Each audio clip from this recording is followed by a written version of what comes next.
kind of strange today. Normally I do a little update about what happened over the weekend with Biden and his administration, but there's nothing to report, which is kind of emblematic of the entire Biden-Harris, whatever the fuck, cabal administration that's up there that's been installed. They just don't really do a lot. And when they don't really do a lot for a long, extended period of time, I start to get a little bit nervous. But all we can do is really just kind of think and wait for their next bombshell to be dropped and just kind of go back and take a look at what kind of havoc their party has wreaked. And we're going to be talking specifically about the Democratic Party and their hypocrisy right now, especially when it comes to what has happened with New York City. And we talked about this a couple of days ago, about that broad daylight shooting that is happening there and the kids that got bowled over, and thankfully, yes, they're all fine, they're all good, and this is actually, pretty uplifting, and nobody's been hurt, but the kids, 13 and 5 years old, they're a little traumatized by the entire situation, which obviously you just seen somebody get shot multiple times right in front of you and you got bowled over by them and you were inches away from getting shot yourself. So you can understand them being a little bit traumatized by the entire situation. The two youngsters caught up in the middle of a brazen shooting in the Bronx can't sleep after narrowly dodging death, and their father is now begging for the end of gun violence that's been gripping the Big Apple. The still shaken dad, who identifies himself as Christian, broke his silence Monday, telling reporters that he has helplessly watched his kids, 5 years old and 13-year-old Mia, 5-year-old Christian as well, so Christian 2, the sequel.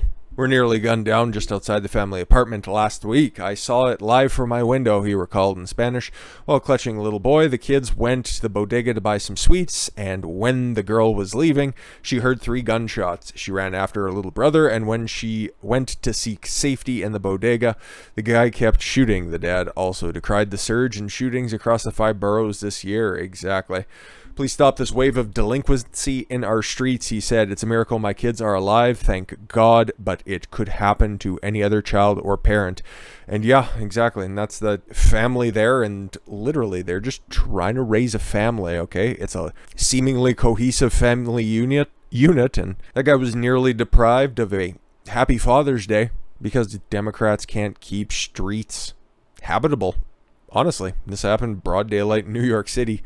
We've been down this path before. It's been a complete and utter shit show from the 70s into most of the 80s. Giuliani came in and there was a brief respite of lawfulness. Bloomberg carried it on for a little while with stop and frisk, and then Bill de Blasio came in, and guess what? The fucking floodgates swung open. Homelessness, crime shot up, and then it just reached its apex in 2020, and it hasn't really started to come down the other side yet. And with the exception of Giuliani, Koch, Dinkins, Bloomberg, how many more people do you need in there under one-party rule before you start looking at them as the problem? But hey, they don't live in the Bronx. They don't care that it's happening there. They have their own little districts to look after.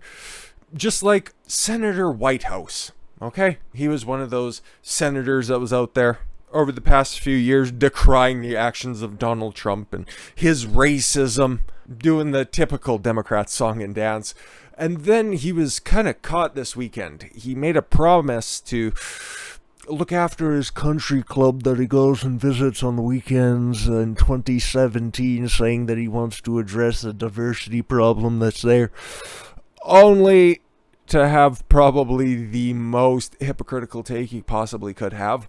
Democratic Senator Sheldon Whitehouse comes under fire for dismissing his family's long-term membership in an exclusive all-white, and they ain't talking about fashion, beach club, as a long tradition in Rhode Island. Oh, see, it's been white forever, so why should we start inviting darkies in? Like, for fuck's sakes, even Augusta National started it with Tiger Woods and Condoleezza Rice. Like, at least the fucking most prestigious golf and country club in the nation started to allow this, but hey, That's in the South, you know, that racist South. Can't be having any terrible mulatto mongrel members at the Rhode Island Beach Club. Both races would be destroyed. Oh, let's check in with this fucking hypocrite. Nothing makes me happier than seeing a Democrat squirm. Democratic Senator Sheldon Whitehouse has come under fire after he dismissed his long-term family membership at an exclusive and reportedly all-white beach club. Has a long tradition in Rhode Island, the 65-year-old progressive senator. Oh, yeah, and that's just not throwing around that misnomer. This dude right here, he's at the forefront of all of these leftist causes. Whitehouse was confronted by GoLocalProv.com, reported on Friday that his membership at the club, and he was asked if he is now accepting minority members. I think the people who are running the place are still working on that, but yet they don't know if there are any minority members there, but they're still working on membership because Jim Crow is alive and well and Democrat hangouts. And I'm sorry it hasn't happened yet. When asked if the all-white club should still exist in 2020, Whitehouse said yes, because I go there and I don't want to have to deal with you people. Oh no, he had something different to say. It's a long tradition in Rhode Island, so that makes it better. By your logic, everything that happened in the past is racist and should be abolished, so why is your club different? Oh, it's tradition, right? And there are many of them, okay? I like your appeal to authority and your appeal to the majority. This is definitely what I want out of my leaders.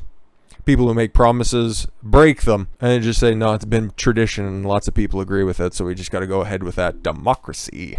And I think we just need to work our way through the issues, and it's really nice, okay? Despite Whitehouse's comments, his office on Monday denied that the club, which is run by the Spouting Rock Beach Association, is discriminatory and has no minority members.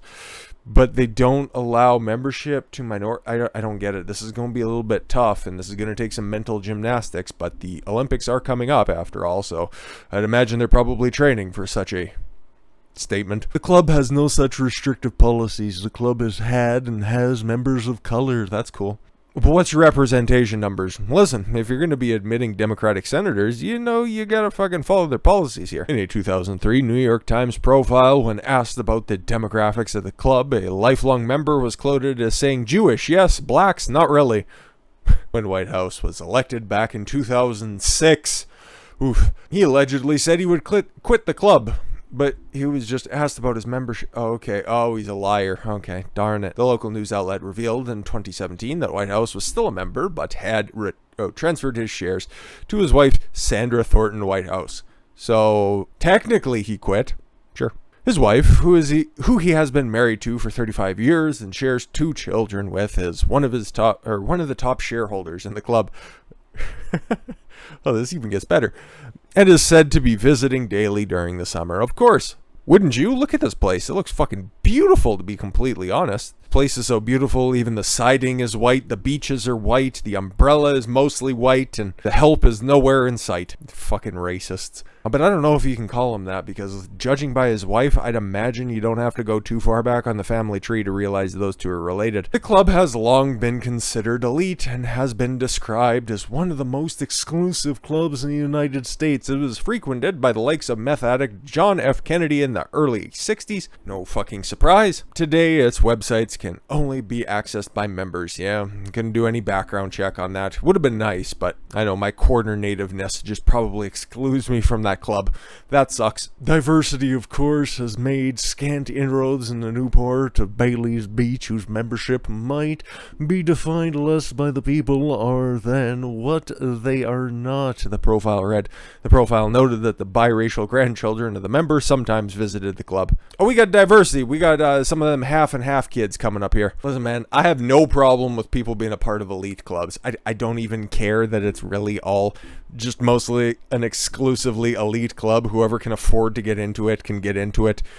It just comes down to the fact that Sheldon Whitehouse is one of the biggest hypocrites for doing this, okay? Whitehouse has spoken out reportedly against racial injustice, mostly because it's not in his backyard, particularly in the wake of George Floyd and Breonna Taylor. Okay, if you cared so much about Breonna Taylor, yeah, there was a Senate bill that was up there, but who is that sponsored by? Who is trying to end no-knock warrants? Oh, right, that's your fellow Democrat Rand Paul. Oh, I might be getting the parties mixed up. Yeah, see, that's where all of this stuff stems from. go about your clubs, be around your friends, and you're from Rhode Island. Most of your friends are probably going to be white anyways. I don't know the demographics to be sure, but most of those New England states, they're all just a bunch of crispy crackers anyways. Just take a look at the senators from everywhere outside of, oh Jesus, and including New York, because I was thinking, it's like, okay, there's Schumer, oh yeah, and Gillibrand as well. But who else do you have up there? Chief Warren. Had Biden for generations. Chris Coons. That's probably about as dark as you can get from up there. So yeah, there's a bunch of other people being like, yeah, you're a hypocrite. And that's pretty much where I'm at. I don't give a fuck. Go ahead. Spend your weekends up there. Just don't be lecturing anybody else about racial inequality when you can't even allow. Or rather, if you consider ethnic diversity being including the Jews. And again, don't forget the quote. Yeah, oh, it's got a long tradition. Make sure to throw that back in Whitehouse's face every single time he brings up anything historical. Oh, don't worry. It's just tradition after all. With that said, guys, I've been Don Consuelo. I want you to follow your gut and get after it. Take care, everyone.